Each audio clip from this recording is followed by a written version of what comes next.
are you feeling happy at such an accolade? Yeah, I mean, it's quite an honour to get the star, and you know, all the best to Jen who got the star. You know, really, you know, enjoy that moment. Yeah, exactly. And like it's so Here it's a sous vide machine, or also known as thermocirculator, because it keeps the water at liquid at a certain temperature that we set it to. This is something that we use in our restaurant, or my old restaurant, a lot. Not necessarily for the kind of dishes that I'm doing at the moment today. My equipment I always use for barbecue, and I don't think the hotel really agreed to let me bring my barbecue in today.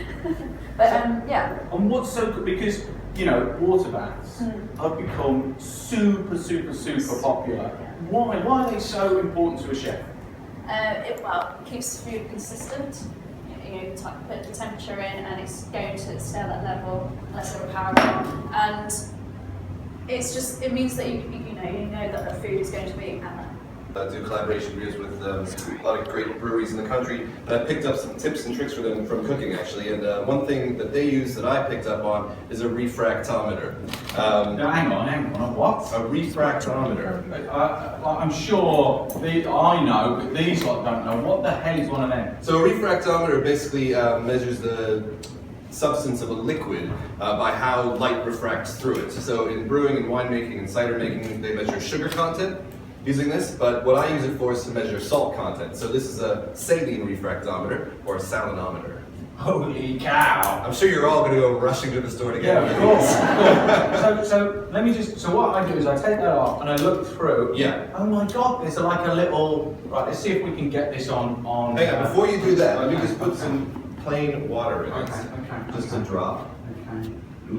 And then press that down so that it spreads out evenly over the eyepiece. Right, I'll put it down. And now, if you can see, can you see?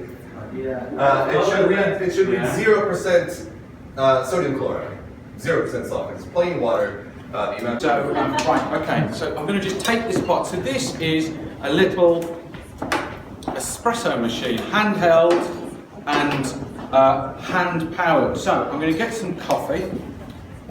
And I'm just going to put that into there. And we discovered this just last week. So you just put that in there and then make a great big mess on the floor. That's really important, especially for a man when you're cooking in the kitchen. Leave a mess. So, okay, so we've got that there. And then what we're going to do is, this is the filter that it's going to go into. And so we're just going to drop that on there. And then I just turn it over. And that is basically, that's in place. Now, what I've got to do is, I've got some hot water here, so I'm just going to put some hot water into there. That goes there, and then we're just going to screw this on top. Now, this is the most pressurised cup of coffee ever made. Not because of the piece of equipment, but because the amount of eyeballs. Just have a sniff.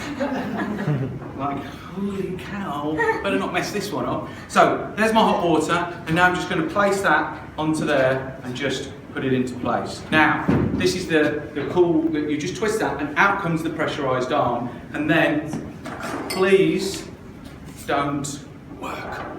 So you just flip it over, and then you start pumping. So the first 6 pumps are filling the coffee chamber with hot water, and then under pressure, at heat, out comes this pumped espresso. And as you can see, this crema's developing on the top. Now, like I said earlier, that's the beauty of an espresso. Tiramisu's are made with it, and a bunch of coffee dishes are made that because you want the intensity of flavour that comes with an espresso. And what's cool about coffee is, in many ways, when you make a bone broth, right, is that you roast with stocks you roast the bones, and then you cook them low and slow at water, and you're extracting all the flavour. Well, it's kind of what you do with coffee beans, right?